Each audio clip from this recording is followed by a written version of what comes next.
Allah Teala ve berekatuhu. Bugünkü kahramanımız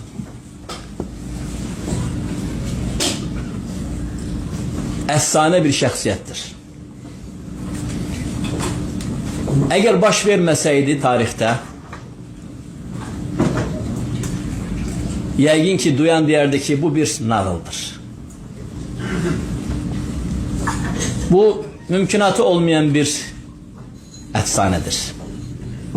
Ama bu həqiqətdir. Ve bu olub.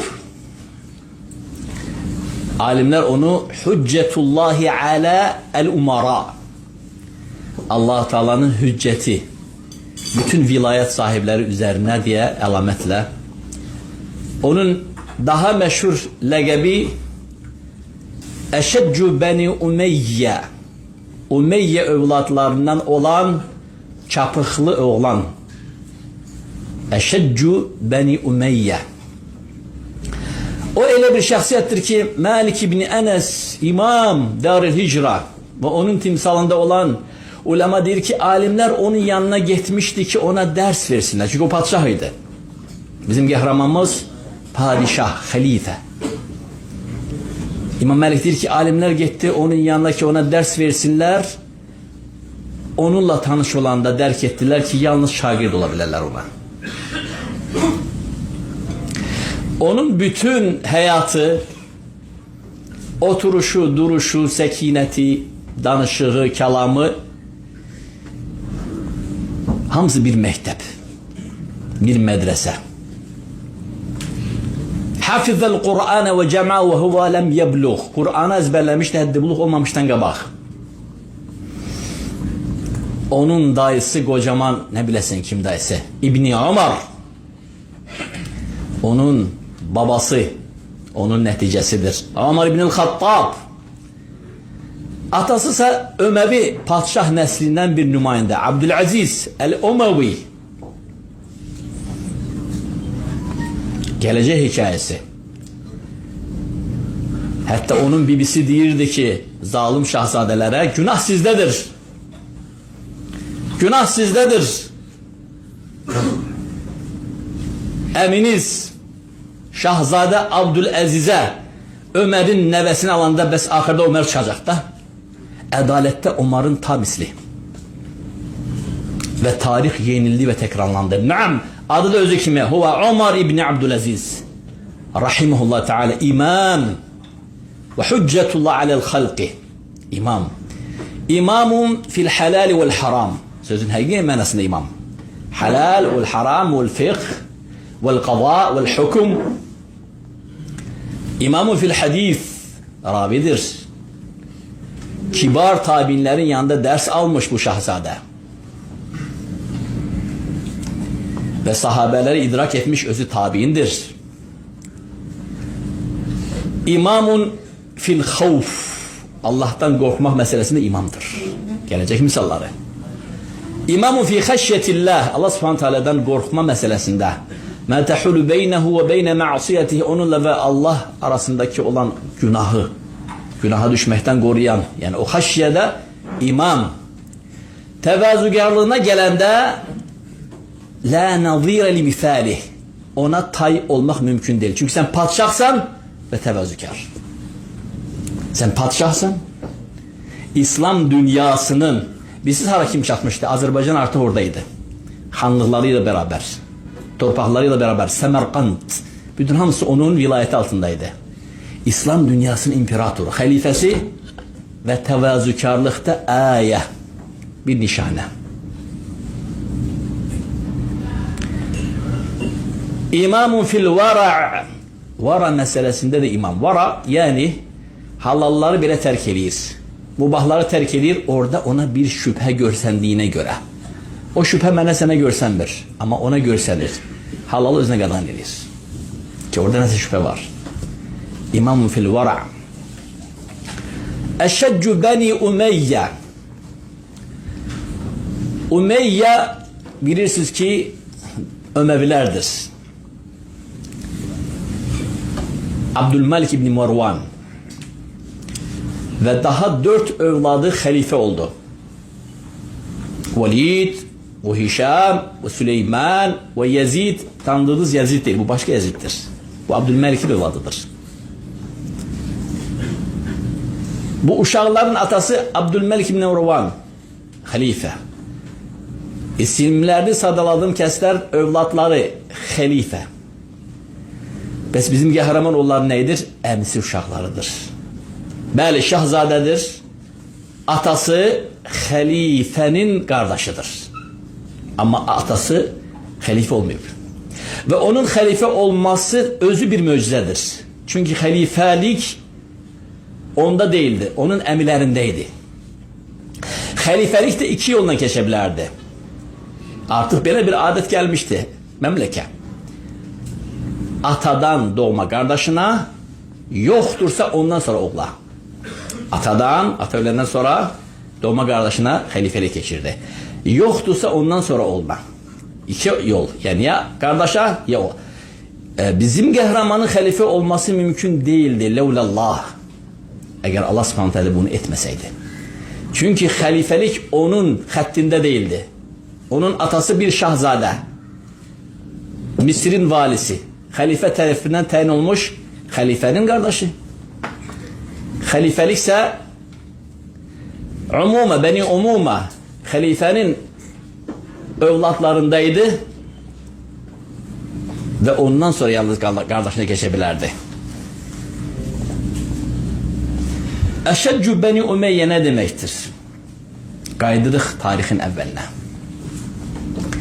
Niye bütün yeryüzünü zulüm, qəsibkarlıq,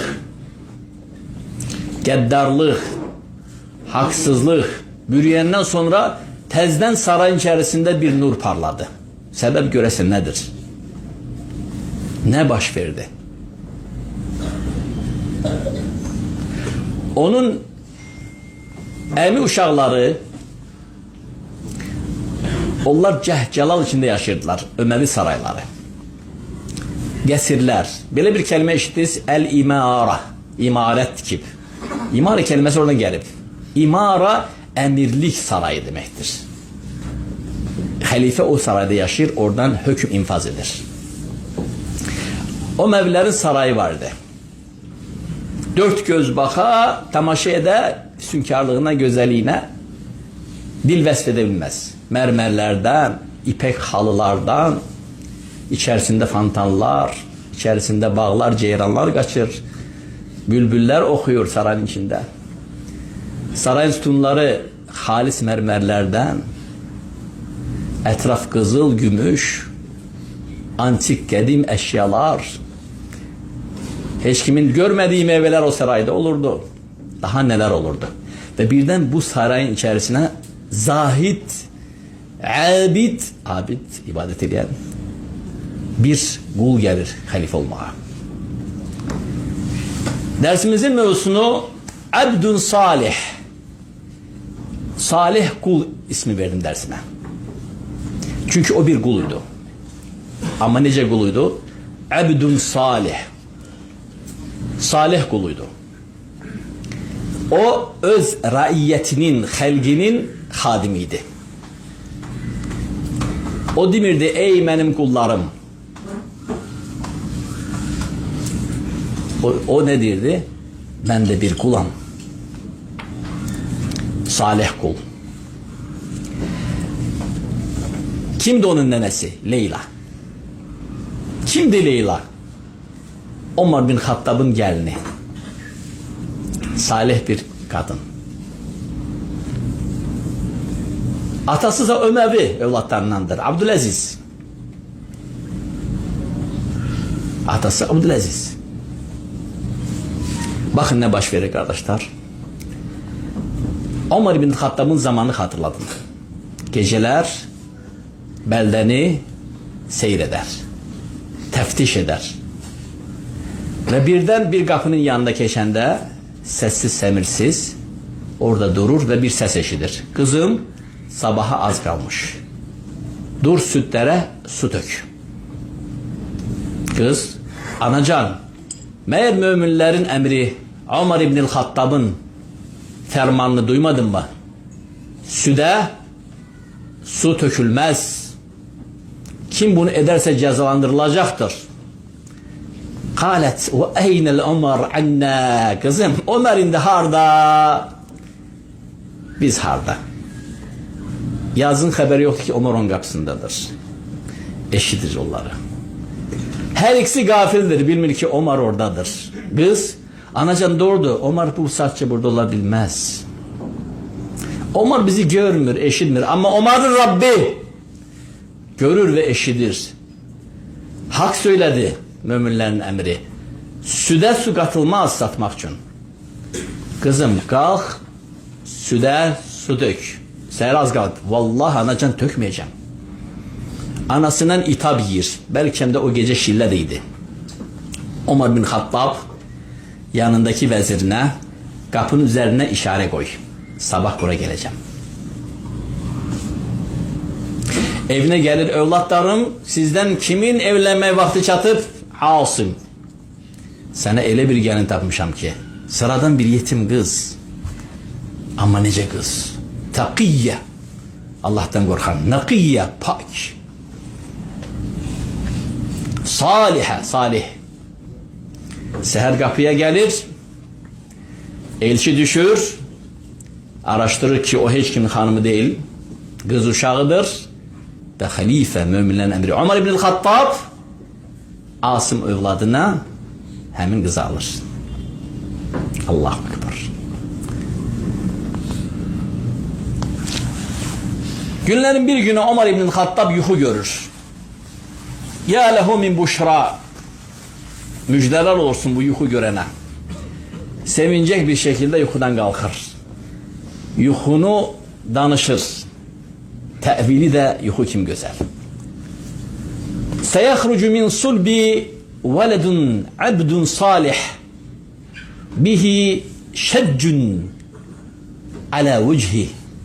Yuhumda gördüm ki benim belimden, benim neslimden, zürriyetimden üzünde bir çapık olan, yüzü parti bir yani dikiş var.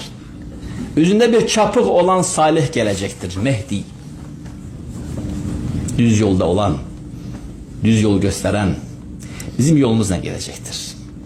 O gelende yeryüzü bütün zulüm ve haksızlık, adaletsizlik büyüyecek her yanı ve o padişah olacaktır. Müminlerin emri olacaktır. Allah Teala onun eliyle zamanındaki bütün hak sahiplerine hakkını kaytaracak ve zulüm kalkacak, bereket olacak, adalet tam berqərar olacak. İller geçir, rahimallahu Ömer. Ömer artık yoktur dünyada. İller geçir, Ömevi halifesi Abdülmelik İbni Marwan Abdülaziz öznesine olan Ömevini Mısır'ın üzerine Mısır vali seçir. Onun evlatları olur. Evlatları da salih olur. Abdülaziz özü de salihlerdendir. Mısır'ın valisi. Onun bir evladı olur.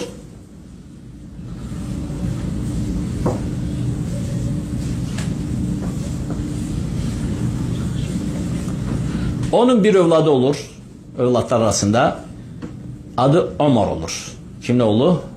Mısır'ın valisi Abdülaziz el-Umavi. Hemin nesildir. Ömer'in gelini Leyla. Hemin nesildir. Hemin genç ihtilaf var. Bir görüşe göre Medine'de dünyaya gelir. Diğer görüşe göre atası Haram valisidirse orada dünyaya gelir. Mısır.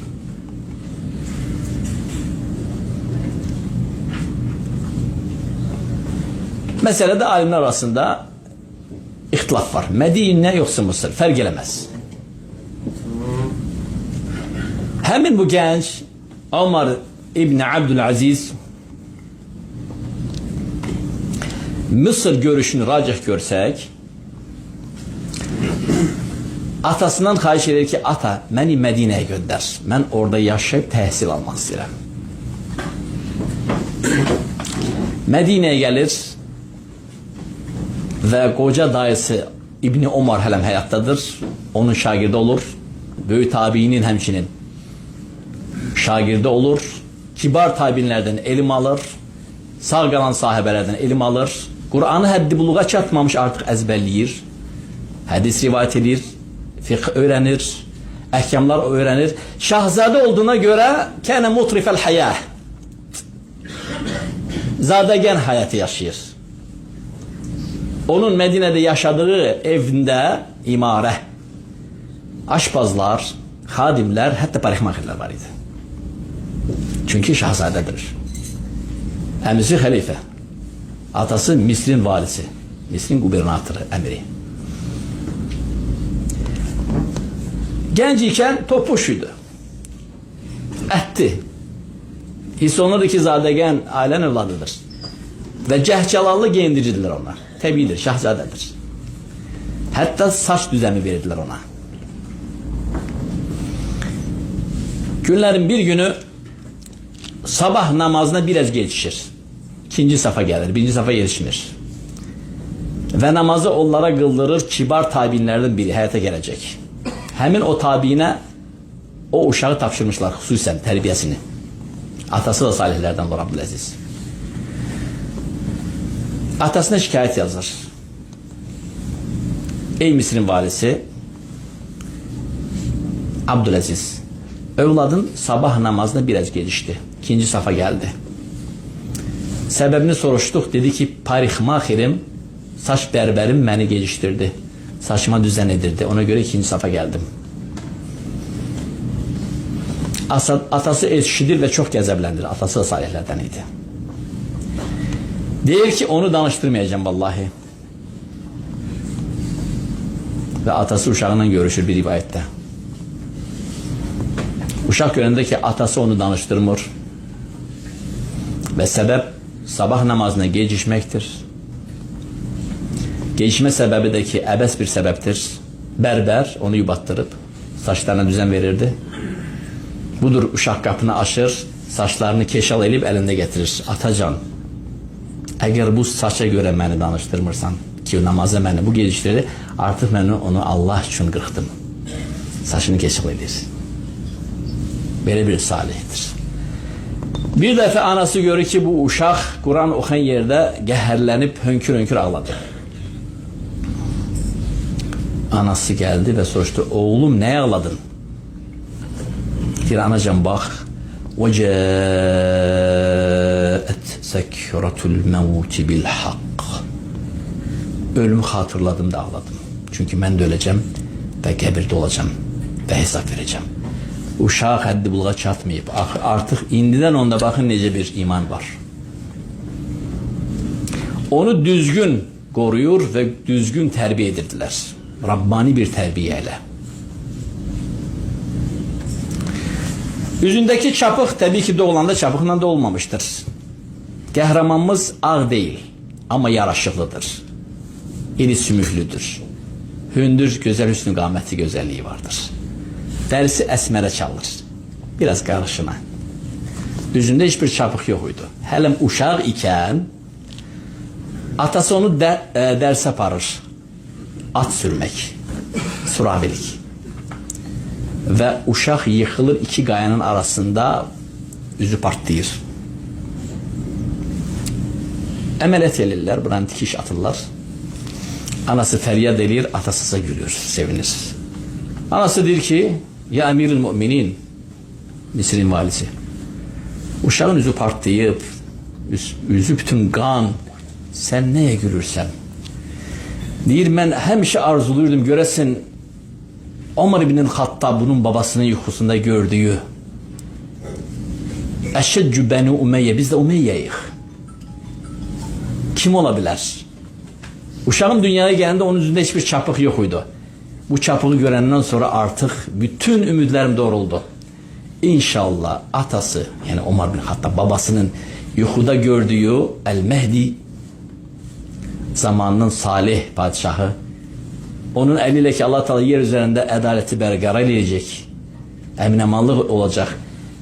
Hatta el-kafara, Yahudi ve Hristiyanlara bile zulüm olmadı. Hatta hayvanların hüquqları için fermanlar yazıldı. Hayvanlar bile zulüm görmedi. İnsanlardan qəsb olmuş bütün ərazilər, torpaqlar, saraylar, evlər, mülklər, dəvələr, heyvanlar şahzadələrin əllərindən qoparılıb təzdən haqq sahiblərinə qaytarıldı padşahlığında. Elə bir ədalət qurdu ki, zamanındakı zimmət əhli, kəfara, Hristiyanlar mələk bilirdilər, ilahın oğlu bilirdilər. Ta ki öləndə onun cəsədini görməyəcək. Elə bir ədalət qurmuşdu, təsəvvür edin. Subhanallah ve bihamdi. Ve atası çapul görəndə sevinir, gülür, təbəssüm eləyir ve anasına başa salır ki, ümidvaram ki, babası Ömer ibn Xattab'ın yuxuda gördüğü Eşeccü Beni Ümeyye, Beni Ümeyye'den olan çapıklı budur. Ve oradan da olur. Babasının adını taşıyır, Ömer. Tarihte bizde iki parlak Ömerlardan biridir. Hatta ulema nedir? Hulefa'ar raşidin el mehdiyin min ba'di 4 neferdi. Bu ittifak nüktesidir. Nedir aleyhissalatü vesselam?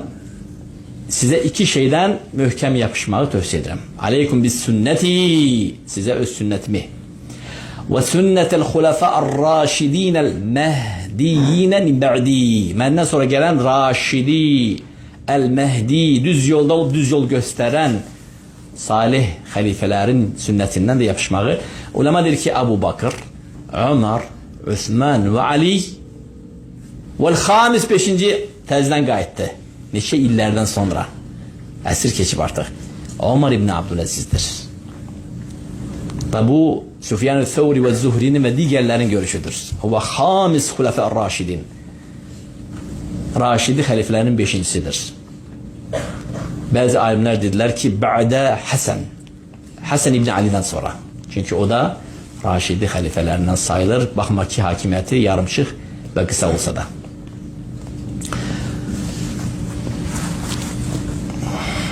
Deməli, atdan yıxılır, üzündə çapıq meydana gəlir. Ve alimler deyir ki, bu emir sahibi kıyamet saatine kimi bütün emir sahibinin üzerinde hüccetullah sayılır. Allah Teala'nın sübutu. Kıyamet günü hiç kim demesin ki məndə alına bilmezdi, məndə şərait başqaydı. Bu aslan həmin zamanda sarayın cəhcəlalın içerisinde abid olabildi. Salih olabildi ve bütün zulümleri yerine qaytırabildi. Fehuva imamun adil. Hadiste gelen adaletli imamdır. Seb'atun yuzilluhumullah fi zillihi yevme la zille illa zilluh. Hadisi tanıyorsunuz, bilirsiniz. 7 sınıf insan Allah-u Teala'nın kölgesinden başka hiçbir kölgenin olmadığı bir günde Allah'ın kölgesi altında olacak. Birinci kimdir? İmamun adil, adaletli imam. İmamın da iki tefsirinden biri. Bu sözün həqiqi mənasında imamdır. İmam yani el-hakim ve imam fil fiqh vel hadis tefsir vel ilim vel ibade vel ta'a vel qurba zahidun abidun savvamun kavvamun sözün həqiqi mənasında imam. İndi gələcək onun təqvası, onun ibadeti, onun dəhşət bir şey. Allahu akbar. Fehuve alim وَصَارَ الْعُلَمَا عِنْدَهُ تَلَامِزَ. Alimler de onun yanında yalnız şagirde çevirirdiler. Gitmişler ona ders vermeye, öğretmeye, halifeye. Dediler ki yalnız şagird olabilirler ona. بِمَا كَانَ عِنْدَهُ مِنَ التُّقَى وَالْوَرَعِ. Ondaki tekvanı, ondaki vara, Allah korkusunu ve bunun tetbikatını ve tevezzükarlıkta mefili olmayan, yani tay olmayanı gören de dediler ki alimler gittiler onun yanına ders vermeye, derk ettiler ki ders almaya gitmiştiler. Huwa Ömer ibn Abdülaziz. 15 evladı var idi. Maşallah tabarakallah. 5'i kız, kalanları olan.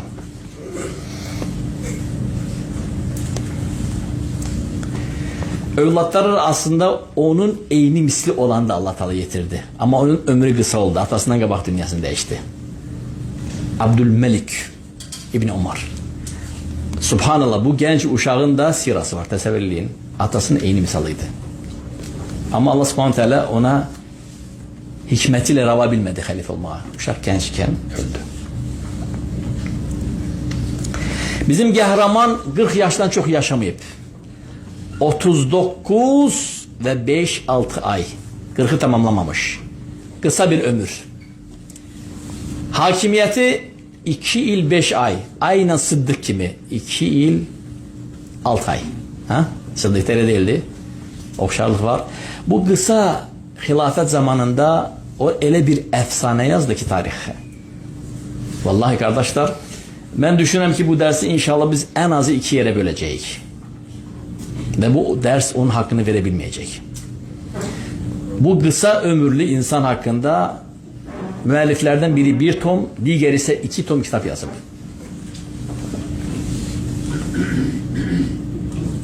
Hilafet müddeti 2 yıl 5 ay.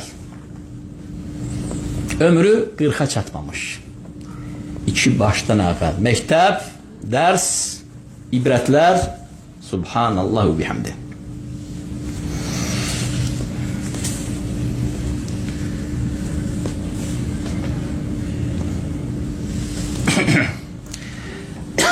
Daha yakından tanış olaq. Kunyası Abu Hafs, Hafs'ın atası. Adı Ömer İbni Abdülaziz, Abdülaziz'in oğlu. İbni Marwan, padişahın oğlu subhanallah. İbnül Hakem, yeni de padişah. El-Umavi, Ömevi padişahlarından, o nesillendir. El-Quraşi, Ömer bin Hattab'dan da xəsli. El-Quraşi. El-Medeni, bir görüşe göre Medine'de dünyada gelip. Medine'de dünyaya gelip. İkinci görüşe göre Medine'ye qayıdıb ve orada uzun ömür geçirdiğine göre El-Medeni, yeni de Medenili sayılır. El-Musri, hemşin Misirlidir. Çünkü orada yaşayıb o. Şehit, yani Allah subhanahu bütün faziletleri ona toplayıb da, öləndə de şehit. Onu götüstürüblər, onu zəhərliyiblər. Şahzadeler, doğma əmsinin uşaqları, əmi uşaqları. Çünkü hiç kim onun bu cürə idarəsinə bu şəraitdə dözə bilməzdi. Hər şeyi olan əlindən alıb təzdən qaytarmışdı. Kimdən uğramışlarsa, hamısını. Omavi, cəhcəlallı, imarət, sarayın içərisindəki əmi uşaqları, şahzadeler ac qalırdılar. Təsəvvür edin, onlar 2 dirhəmə tutuşmuşdu. Onların yediği, şahzadelerin yediği, özü kimi xurma, hərdən çörək tapsaydılar və gündəlik təkrarlanan yemək, ades, mərci. O xilafətə gələn gündən özü də, ailəsi də və qardaşları, yəni əmsi uşaqları ətə həsrət idilər, ət bilmirdilər. Bütün xilafət zənginləşdi, varlı oldu. O qədər varlı oldu ki, insanlar zəkatı paylamağa adam tapa bilmirdilər. Var dövlət Azərbaycana kim gəldi? Səmərqəndə kim gəldi? Xilafət zamanı yalnız bir ailə acıydı. O da ki xəlifə və şahzadelər. Olan başını ilə uğraşmışdı. Şimdi buna dözə bilərdi. Axırda onu götürmək qərarına gəldilər. Zəhərləyib onu götürmək qərarına gəldi və hikayəsi gələcək axırda. Fəhvə şəhid. O eyni zamanda da şəhiddir. Allahu Akbar. Qureyş olduğuna göre Allah Nebisi sallallahu aleyhi ve sellemin neslindəndir. Abdülmenef evlatlarındandır. Ve Abdülmenef Allah Nebisi sallallahu aleyhi ve sellem babasıdır. Bizim qəhrəmanın da babasıdır. Abdülmenef necə Ömer ibn Xattab'ın ve Resulullah'ın müşterek babası olan gibi. Sallallahu aleyhi ve sellem. Adeten bir insan vali seçiləndə böyük bir yani ona vəzifə ediləndə həmin insan böyük şərəf, nəcabət və böyük bir nüfus sahibi olur. Elə deyilmi? İmarət onu bəzəyir. Yaxşı, imarətdən daha yuxarı qalxaq. Birdən o xəlifə seçilsə, ərazisi bilsən hara gedirdi. Onun məmləkətin bir hissəsi Afrikadaydı artıq. Mısır, Tunis, El-Cəzair, Marakeş, təsəvvür edin. Bir hissəsi artıq gedib Çinə çatırdı, az qalıb. Şimalı şərqdən Səmərqand, Özbekistan, hamısı onların məmləkəti idi. Azərbaycan da içəride. Qərb tərəfdə biraz gelişme var idi. Konstantiniya, İstanbul fəth olmuşdu və orada döyüşlər gedirdi. Bu onun məmləkətidir. Təsəvvürləyin, əzəmətli bir məmləkət. Yəni bu məmləkətin xəlifəsidir. Ulema deyir ki, bu vəzifə sahibini xilafət bəzəyir. Yalnız Ömərdən başqa. Ömər xilafəti bəzədi. Ömər xilafətə zinət və bəzək və şərəf verdi. Alimlərin sözüdür. Ədaləti ilə, imaməti ilə, salihliyi ilə. Allahu akbar. Fəhvə allamətun fəqihun muhaddisun tabi. O allamədir. Bu mənim sözlərim deyil. Bu tabinlərin sözüdür. Onun haqqında allamə. El-fəqih, muhaddis, et-tabi. Özü də tabinlərdəndir. Allahu akbar.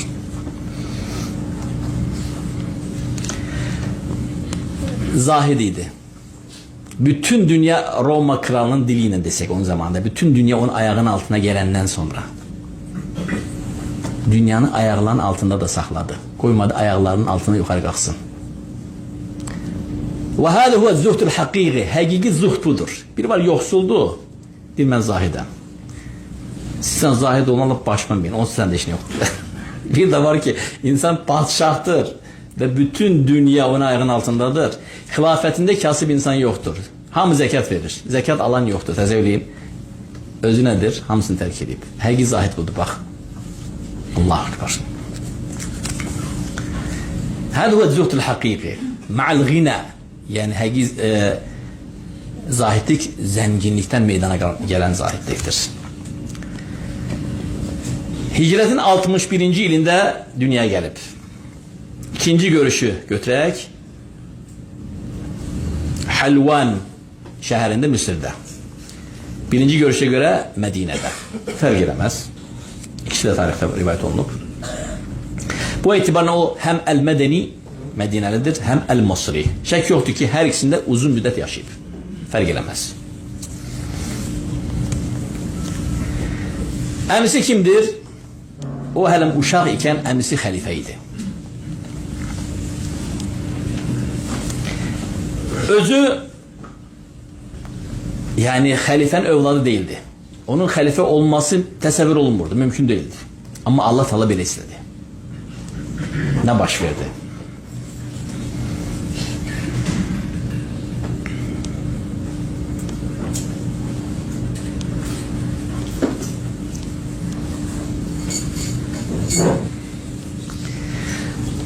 Onun atası erken ölür. Abdülaziz, Mısır'ın valisi. Onda xəlifə Abdülmelik bu yetimi, kardeşinin uşağını öz uşaqlarına qatır. Getir onu hara? Dəməşqə. Paytaxtda. İndiki Suriye. Deməli Abdülaziz atası ölür. Cavan ölür. Uşaq yetim qalır. Uşağı getirir, öz uşaqlarına qatır. O da xəlifə olan əmisindən, bəh, əmi xəlifədir.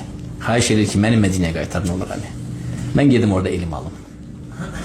Ve uşaq Mədinəyə gəlir ve uzun müddət orada qalır ve bu ilimlərin hamısına yiyələnir. Hətta alim olur, gənc alim.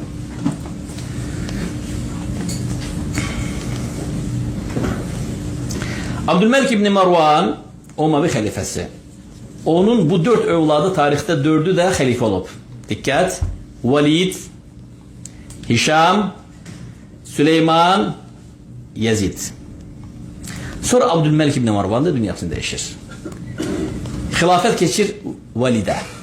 Velid ne biləsən hansı Veliddir? Allah bağışlasın. Haccacı kullanan Veliddir. Haccac da atasına mirası qalıb Abdülmelik'ten. Haccac da Irak'ın valisidir. Irak'ın bütün şəhərləri Xorasana kimi ve çayın arkası az qalıb Azərbaycana kimi az qalıb Türk diyarları Haccacın əlindəydi. Həccac etiqad edirdi ki insanlar yalnız qılıncla adam eləmək olur. Başqa cür mümkün değil. Bu onun etiqadıydı.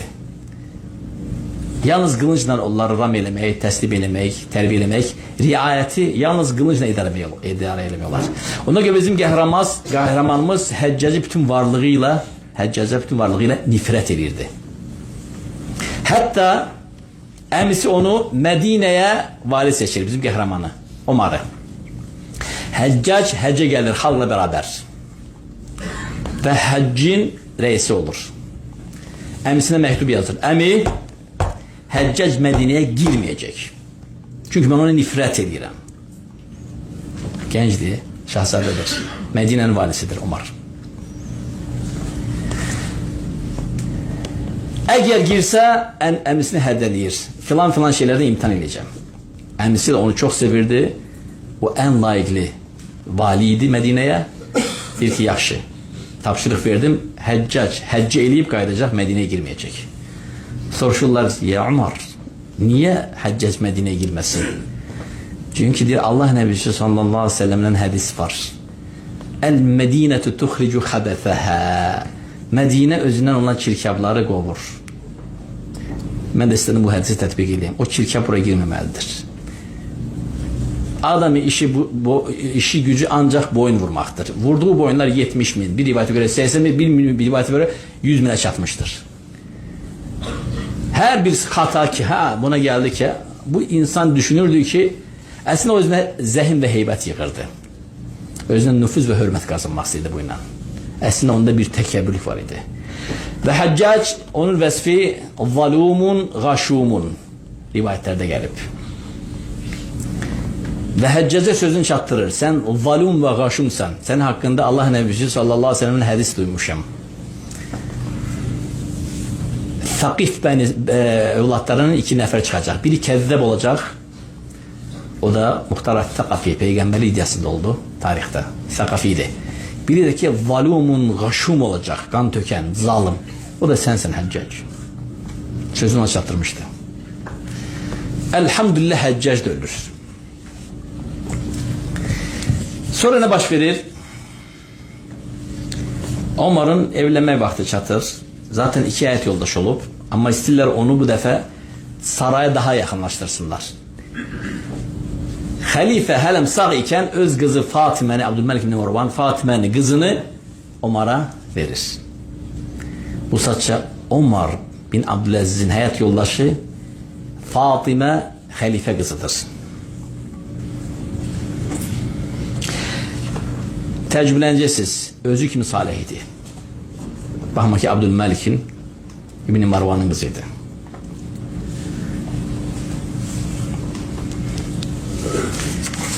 Ne biləsən kimdi Fatıma binte Abdülmelik İbn Marwan. Halife Abdülmelik İbn Marwanın kızı Fatıma ne biləsən kimdir?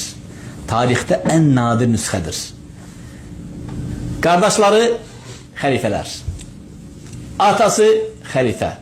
Babası halife. Hayat yoldaşı Omar İbn Abdülaziz halife. Yeganə nüsxədir tarixdə. İslam tarixində yeganə nüsxədir. Fəhiyyə Fatıma bintu halifetin ve ukhta hulafa'in ve hafidul halifeti ve zavcul halife. Allahu Ekber.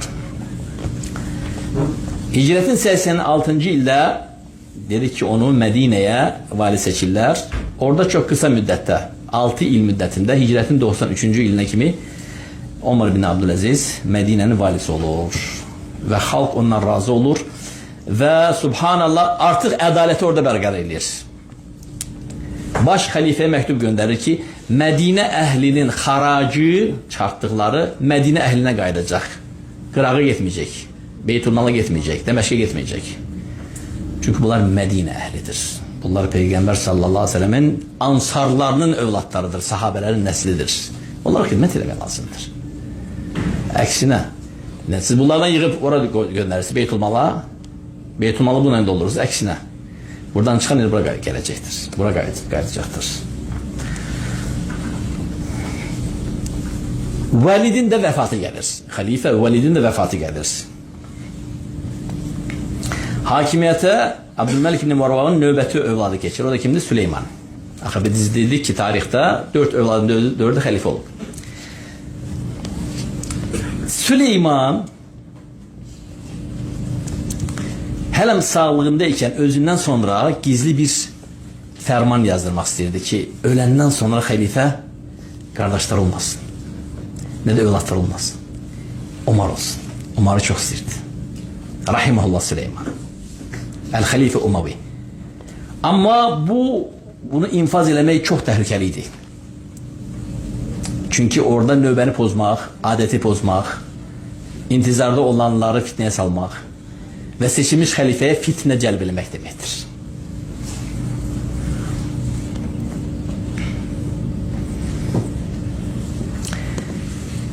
Süleyman cavan olur, yaraşıqlı olur, çox cəhcəlallı geyinirdi. Bir dəfə cümə günü olur və cümə namazına hazırlaşır. Yaşıl ipək və məxmər geyinir. İpək də bilirsiniz ki, haramdır İslamda. Var idi o, zəiflik. Paltar yaşıl ipək, par-par parıldayır. Məxmər. Bütün bərbəzək. Başındakı əmmamən üstündəki qaşları görərdin. Qılıncındakı qaşları, qızılları görərdin. Kəmərini görərdin. Kəmərin gözəlliyi üstündəki xəncəri, üstündəki cəvahirətləri görərdin. Keçir güzgünün qabağına. Kimdir bu? Süleyman. Xəlifə. Cümə günü. Güzgüyə baxıb özünü gözə gətirir. Baxır güzgüyə, əlini belə tutur. Deyir ki, ənə məlikun şab. Mən gənc bir padşaham. Yəni, məndən yoxdur. Özü də yaraşıqlı olur. O şəkildə cəhcəlalla gəlir minbərə xütbə verməyə. Müsəlmanın xəlifəsi Süleyman. Cümədən qayıdır, artıq ölüm yatağını birbaşa. Nə tər halı pisləşir ki, heç bir həkim onu qutara bilmir. Təzə bileyim, halı sürətlə pisləşir. Əl-aynu haqqun. Nəzər haqdır. Hədislər Səhih Buxaridə və Fis-Sihah. Nəzər haqdır, göz haqdır. İnsan özünü nəzərə getirir. Və bu cümə günü olur. Halı sürətlə pisləşir.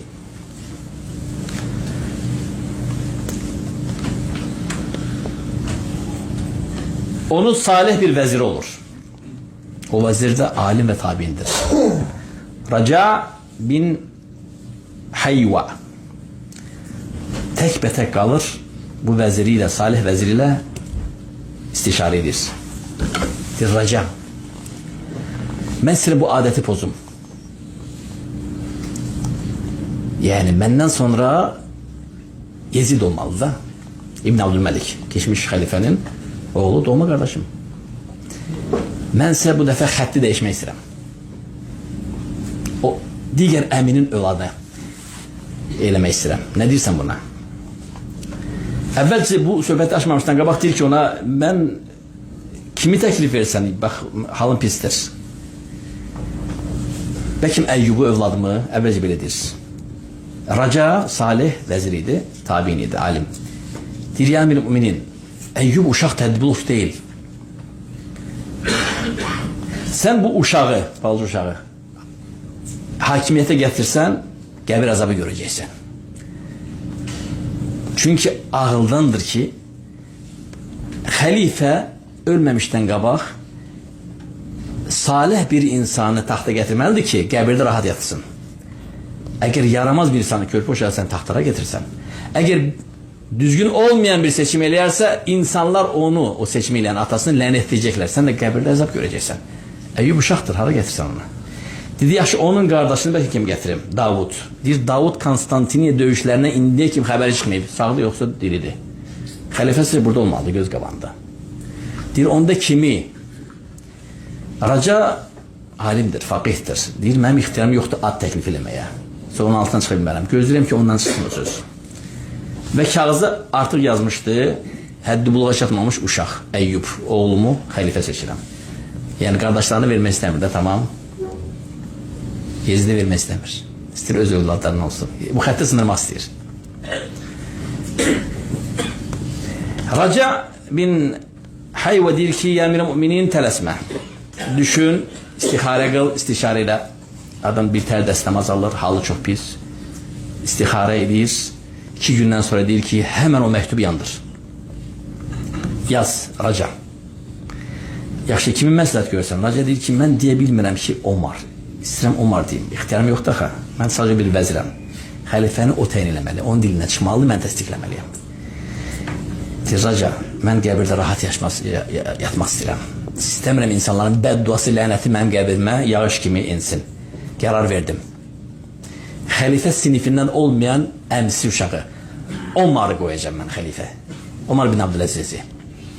Raca deyir ki, bəs bu xəbəri mən gözləyirdim və çox sevindim. Dedim ki, ya əmir-müminin, nə gözəl bir qərardır. Nə gözəl bir seçimdir. Həqiqətən ağıllı xəlifənin ən düzgün qərarlarından da öləndən sonra öz yerinə salih bir xəlifəni seçməsidir. O zaman insanların xeyir duasını qazanacaqsın. Bəsdir biz nəfər eləyək, yəni ona beyət eləməyəcəklər, ona qəbul eləməyəcəklər. Çünki növbədə olan var, xəlifəlik növbəsində olan var. Yezid, doğma qardaşlar, ha? O xəlifə nəslindən deyil axı, ən uşaqdır. Deyir biz hilə fikirləşirlər, baxın qardaşlar, çox zəki bir hilə. Xəlifə yazır. Bismillahirrahmanirrahim. Allahın ismiyle mərhəmətli və rəhimli. Müsəlmanların əmiri, xəlifə Süleymandan, ey Omar ibn Abdüləziz, səni özümdən sonra vəfat etməklə xəlifə təyin etdim. Eləsə ona beyət eləyin, eşidin və itaat eləyin ki, düşmənə gülünc olmayasınız, kəlməniz parçalamasın və dövlət bütöv qalsın. Və bu fərmanımı görən, eşidənə, hər kəsə beyət eləmək vacib oldu. Yazır. Elhamdülillahi Rabbil alemin. Raca deyir ki, ya müminin, sən dünyanın dəyişməmişdən qabaq, mən bu bağlı fərmana şahzadələri beyət etdirəcəm. Xəlifə can üstündə yataqda. Obursu zalda da, böyük bir otaqda qardaşları gözləyir ki, kim xəlifə olacaq? Doğma qardaşlar, şahzadələr. Gəlir deyir ki, möminlərin əmri, xəlifə Süleyman ölüm yatağındadır. Və fərmanını yazdı, bağladı və qıfılladı. İçində möhür var. Açmaq qadağandır, ta gözlərini bağlı bir ruhun tapşırana kimi. Sizdən tələb eləyir, məktubun içindəkinə beyət edəcəksiniz. Raca, nə biləsən kimdir raca? Alim, fəqih, tabiin, özü baş vəzir. Baş vəzir də sultana bərabərdir onun izniyle. Və deyir ki, sizdən kim bu kağıdın içində beyət eləməsə, qılıncımla boynu vuracağım. Şahzadələr deyir, erkek atır. Paşadır, paşa, baş vəzirdir. Uşaqlar hamısı beyət elədi, kimin növbəsi var ya, ondan başqa. Öyle bir ki, ona adı da orada. Dedi, sən də beyət elə. Fikirləşir ki, bəs mənim adım deyil oradakı. Mən özüm beyət eləyəcəm. Deyir, o beyət eləməyəcəm, ta ki deməyincə orada kimin adıdır. Deyir, bir hərf də bilməyəcəksən. Möminlər əmr edir. Kağız açılmadan onun içindəki olan ada, ismə beyət eləməlisiniz. Deyir, yox eləməyəcəm. Eləməyəcəksən, qılıncın çıxardır ki, onun boynuna vurmağa. Vallahi bu saçı sənin boynunu vuracam, deyir. Xəlifənin əmri ilə. Adam deyir, tamam, dur. Kağızın içindəki olan ismə eşitmək, itaat eləmək, boyun əymək, ram olmaq. Xəlifə kimi beyət etdim. Onun beyəti mənim zimmətimdədir. Beyət aldı hamısından, bütün şahzadələrdən. Deyir ki, xəbəriniz olsun, Süleyman artıq dünyasını dəyişmişdir. Demək ki, artıq vəfat edib yazıq. Girirlər içəri görürlər ki, nədir? Süleyman İbn Abdülməlik İbn Marwan xəlifə dünyasını dəyişib. Elhamdülillah beyət elədilər. İndi hamı gözləyir ki, məktub açılsın, fərman oxulsun. Kimdir xəlifə? Deyir, bütün hamı iştirak eləməlidir burada. Bir nəfər var, onu da içəri çağırın. O da kimdir? Elmi ilə, irfanı ilə məşğul olan Omar. Omar deyir ki, mənə nə istəyirlər, yollar? Geçsin işlərlə məşğul olsunlar. Tabi bilmir ki, xəlifədə yazıq. Deyirlər ki, ya Omar, yəni orada beyət gedir sarayda. Böyük bir iş həllin olur da, tarixi iş. Baş vəzir Raca bin Hayva əmr etdi ki, sən də iştirak eləməlisən. Mütə iştirak eləməlisən. İndi şahzadələr hamısı gözləyir ki, qərar açılsın, oxunsun. Təsəvvür edin. Omar bin Abdüləzizin heç xəyalına gəlməzdi bu. Nə də bunu təmənna eləmişdi, nə də bunu arzulamamışdı. Heç ağlının fikrinin ucuna keçməmişdi. Sadəcə dedilər ki, gəldim. Oturur və birdən bağı cırılır, möhür açılır Bismillahirrahmanirrahim. İslam dünyasının halifesi, müminlerin emri Süleyman'dan İbn Abdülmalik. Ey Ömer bin Abdülaziz, sen İslam dünyasının halifesi seçildin. Ve sana bütün Müslümanların hamısının beyəti var. Onların boynunda. Eşitmek ve itaatte. Ey şahzadeler, siz de ona beyət elədiniz. Öyleyse ona eşidib itaat etmək ve müminlerin emri olarak çağırmak size vacib oldu. Ve son vəsiyyəti xəlifənin məktubda ona itaat edin, asi olmayın, yoksa düşmanlarınıza gülünç ve devletinizin parçalanmasına getirirsiniz. Təsəvvür, özlerinin haberi olmadan şahzadeler, hatta namizədi hak olan növbəyle o da ona beyət eləmiş olur. Təsəvvürün, indi Ömer'e deyirlər ki, Ömer ayağa qalx, ayaqlar tutulub. Aynen atası kimi, babası kimi. Necə Ömer bin Xattab Rasulullah sallallahu aleyhi ve sellem'in vəfat xəbərini eşidəndə ayaqlar tutulmadı. Eyni hadisəndə oldu. Yani xəbərin dəhşətindən ki, mən oldum İslam dünyasının nəhəng bir imparatorluğun sorumlusu. O bu gözdən baxır. Sorumlusu, hamısının sorumlu məndədir, hamısı mənim boynundadır. Ayaqları tutulub. Yani o xoşbəxtlikdən ayaqları tutulmayıb. O onu həyatının en büyük belası adlandırırdı. Yani mən başıma bəla gəlirdi. Bəla. Mən xəlifə olmuşam. Təsəvvür edin. Xəbərdən ayaqları tutulur. Hətta deyilənə görə sağdan solundan qaldırırlar ki ayağa. Və onu aparırlar cümə. O da cümə günü olur. Və yaxud da ki cemaata xütbə verməliydi. Hə, cümə günü olur. Bədə o hadisədə cümə günü olur. Cemaata xütbə verməli və elan eləməli öz dili ilə. Minbərə onu güclə çıxardılar. Təzə ayaqları tutulub. Xəbərin dəhşətindən. Məsciddə də hamı intizardadır ki, xəlifə ölüb, görürsən xəlifəmiz kimdir? Heç kim də alına gəlməz kimdir? Budur, gənc Ömer ibn Abdülaziz minbərə qalxır, Allaha həmd sana edir, sonra onun Rasuluna salatü selam, bimə yəstəhiqu innəl hamdəlil nəhməduhu və nəstəinu, tanıdığınız dua və sonra bu qızıl sözlərini deyir. Baxın qardaşlar.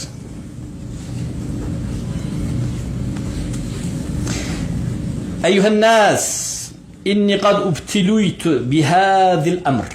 Ya eyyuhannas, inni qad ubtulitu bihadal emri. Min gayri ra'yin kana minni ve la müşavara ve la meşura. Ve inni qad khala'tu ma fi a'naqikum min bey'ati ve entum fi hillin fi bey'ati fakhtaru li enfusikum men turidun. Ey Müslümanlar, benim başıma bir bela gelip xəlifə seçilməklə ubtüliytu, yəni bəla düşər olmuşam, xəlifə seçilməklə. Allah da şahididir, mənim xəbərim olmadan, nə də məndən soruşulmadan, nə də ki mənim arzum olmadan bu şey baş veribdir. Və bu minbərdən sizə səslənirəm, halallıq verirəm. Hamınız boynunuzdan eşitmək və itaət etməyi boyunbağını çıxardın və mənə beyət eləməyin ki, bu bəla mənim başıma tam çöksün. Sizi azad edirəm. Mən sizin xəlifəniz deyiləm. Siz də mənim raiyyətim deyilsiniz. Elə isə bir ağızdan deyin.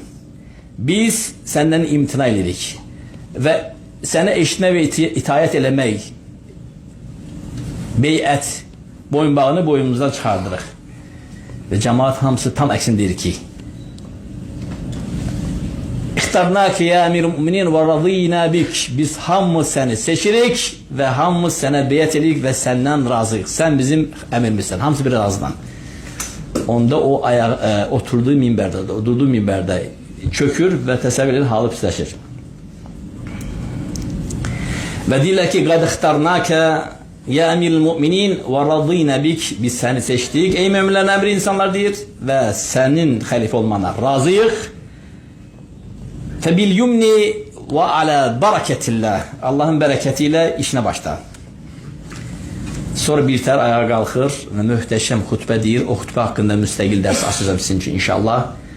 Xutbəsi subhanallah, babasının xutbəsi Ömer'in eyni xutbəsi kardeşler. Sadəcə biraz kelimələr başqa, məna eyni. Allah'tan qorxmağa dəvət edir, ədalətli olmağa dəvət edir. Ve bütün lezzetleri qaşırdan ölümü hatırladır. Allah'la korkudur. Allahu Ekber. Onu gören sahabelerden de biri Enes ibn Malik'tir. Enes ibn Malik bir defa onun arkasından namaz kılar. Çünkü halife daha. Bakın Enes ibn Malik onun hakkında ne diyor? Diyor ki: "Ma salleytu vara imamin ba'de Resulillah sallallahu aleyhi ve sellem eşbehe bi salatin nebi sallallahu min hadal fetah." Andolsun ki Allah'a, bunu kim diyor? Yaşı 100'e çatan Enes ibn Malik. Sağ idamda. Dedi hayatımda ahırıncı defa bu namazı Resulullah sallallahu aleyhi ve sellem'de arkasına kılmıştım. Andolsun ki Allah'a onun namazı kimi, yani bu gencin namazı kimi Resulullah'ın namazına benzeyen ikinci bir namaz yanıma gelmiştir. Yani insan hatta namazı Resulullah sallallahu aleyhi ve sellem'in namazı gibiydi. Nerahat olmayın kardeşler. Dersi 2 yere böleceğim. İnşallah 2 yere böleceğim. Birazdan kurtardık. Sabır olun. Hayat yoldaşı Fatıma'nın hakkında ne diyor? قَدْ يَكُنُ مِنَ الرِّجَالِ مَنْ هُوَ أَكْثَرُ صَلَاةً مِنْ هُوَ صِيَامًا. Bəli, bizim zamanımızda abidler var idi. Yani gündüzler oruç, geceler qiyam-ı leyl, Kur'an'ı hatim eləmək, gözyaşları. Bəli, insanlar vardı ki, onlar namazda da, oruçda da Ömer bin Xattab'dan çox əməl edirdilər. Amma and olsun ki, gözlerim zamanımızda ondan daha çok Allah'tan korkanı görmemiştir. Bunu kimdir? Ev ehli. Ev şahidi Fatıma. Dir bəli, yani abidler var idi. Amma Ömer bin Xattab, Ömer bin Abdülaziz'de olan Allah korkusunu onların hiçbirinde görmedim. İndi izah edeceğince. Dir hayat yoldaşımdı da gelip girip yatağıma. Görürüm ağlayır. Özlenici ağlayır. Sanki sərçə soyuq suya düşüp titreyen kimi. Dedim ya Amir Öminin yeniden başladım. Ne oldu yeniden zim? Dir ya Fatıma, nece yatım, nece rahatlık tapım. Benim hilafetimde ac insanı düşündükçe. Hayat yoldaşını itirip yetimleriyle tek başına kalmış aciz bir dul kadını. Yolda yarımşık kalmış, acügesi kurtarmış, sehrada ilişip kalmış bir musafiri. Övladlarını itirmiş, xəstəlikdən acizanə tek tenha kalmış bir xəstəni. Evde ac oturan uşağı ve bunların hamısı hakkında Rabbim məndən mütləq soruşacaqdır.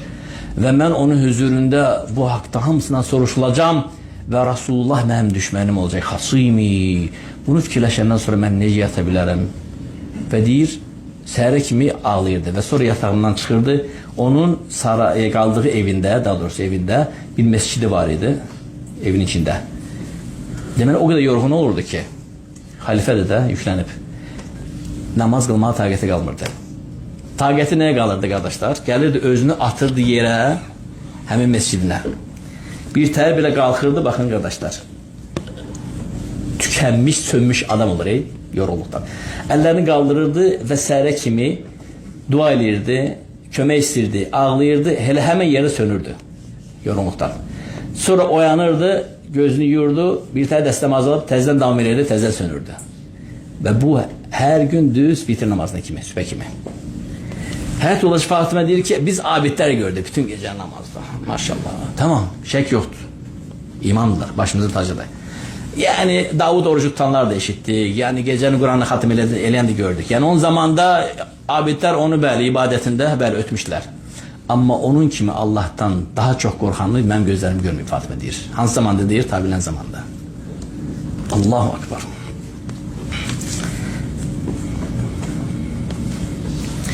Tabirlerden biri biz onun hakkında ne deyir? Kardeş burada hamısının ünvanları gelip. Misal için İmam Zəhabi, Siyar Alem Nubala, Vel-Ahsakiri, misal için İbn Hacer Əsqalani. Hamısının ünvanları var. Ben muhtasar idim. Müelliflerin adlarını demirəm. Tamam. Onun hakkında birisi belə deyir. Deyir, 2 insan gördüm tabirler arasında. Onların yüzü hiç vaxt gülmedi. Onların yüzünde elə bir Allah korkusu vardı ki sanki cehennem bu 2 nefer için yaratılmıştı. Onların biri Hasan-ı Basri, ikincisi de Ömer İbn Abdülaziz. Ve bu halife olan Nasır oldu. Yazı gelir dersin evvelinde o toppuşuydu, zərbəganıydı. Halifeli olana kimi. Halife olandan sonra eti töküldü. Arıqladı. Arıqladı. Artık yani yummağı çinmeye vaxt olmurdu. Hatta üzü qaraldı toz torpaqdan. Bir paltarı vardı. İkincisi yok idi. Təsəvvür edin.